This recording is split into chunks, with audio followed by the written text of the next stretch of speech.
শুক্রবার দিন দুপুর 12টা থেকে 2টার মধ্যে আল্লাহর এই খাস নামটি যদি আপনি 11 বার শুধু পাঠ করতে পারেন, আমি আপনাকে বলছি কেবলামুখী হয়ে পশ্চিম দিকে মুখ করে 11 বার শুধু পাঠ করবেন। আল্লাহর কসম খেয়ে বলি, আল্লাহর জাতের কসম খেয়ে বলি, বুলেটের গুলি মিস হবে, তবে আল্লাহর এই খাস নাম পড়ে আপনি যা চাইবেন এটা কখনোই মিস হবে না। আমার প্রিয় ভাইরা, আল্লাহ পাকের সেই খাস নামটি হলো ইয়া মান্নানু, ইয়া মান্নানু, হে অনুগ্রহ দাতা, হে অনুগ্রহ দানকারী।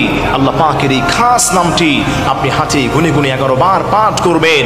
শুক্রবার দিন দুপুর 12টা থেকে 2টার মধ্যে এই সময়টাতে আপনি পাঠ করার চেষ্টা করবেন। এরপরে আপনি আল্লাহর কাছে হাত উত্তোলন করবেন। আল্লাহ রাব্বুল আলামিন আপনার সব আশাগুলোকে পূর্ণ করে দিবেন, চাহিদাগুলোকে আল্লাহ পূর্ণ করে দিবেন, জীবনের সমস্ত আশা আকাঙ্ক্ষাগুলোকে আল্লাহ রাব্বুল আলামিন পূর্ণ করে দিবেন। সুবহানাল্লাহ পড়েন। এজন্য আমার প্রিয় ভাইরা মনে রাখবেন, আল্লাহ রাব্বুল আলামিন হচ্ছেন আমাদের দিকে আল্লাহ পাক রব্বুল আলামিন জুমার দিনে আল্লাহ পাক স্পেশালি রহমত বান্দার উপর আল্লাহ পাক নাজিল করেন। হাদিসের পরিভাষায় এই জুমার দিনকে বলা হয় সাইয়্যিদুল আইয়াম, সর্বশ্রেষ্ঠ দিন বলা হয়। এই সাইয়্যিদুল আইয়ামের মধ্যে আল্লাহ রাব্বুল আলামিন মুমিনদের গুনাহগুলোকে মাফ করে দেন, মুমিনদের জীবনটাকে আল্লাহ পাক ধন্য করেন, তাদের সমস্ত আশা আকাঙ্ক্ষাগুলোকে আল্লাহ পাক পূর্ণ করে দেন।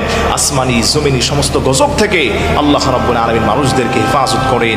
এজন্য আমার প্রিয় ভাইরা সবার কাছে অনুরোধ থাকবে, জুমার দিন দুপুর 12টা থেকে 2টার মধ্যে অনেক কাজের মধ্যে আমরা ব্যস্ত থাকি, অনেক ঝাই ঝামেলার মধ্যে থাকি, সমস্ত ঝাই ঝামেলাকে পিছনে ফেলে আল্লাহর উপর ভরসা করে আপনি আল্লাহ পাকের এই খাস নামটি 11 বার পাঠ করবেন।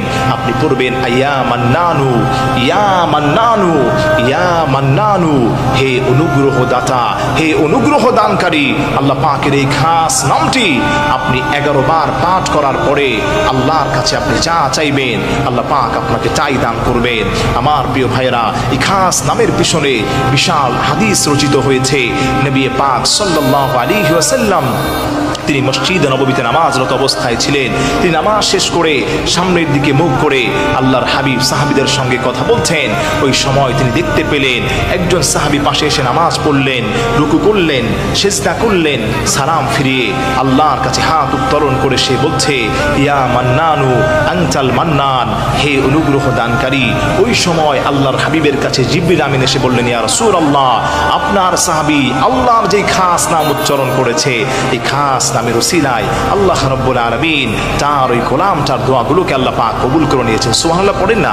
এজন্য আমার প্রিয় ভাইরা, নবী সাল্লাল্লাহু আলাইহি ওয়াসাল্লাম ওই সাহাবীকে ডাকলেন, ডেকে বললেন ও সাহাবী, তুমি আল্লাহ পাকের কি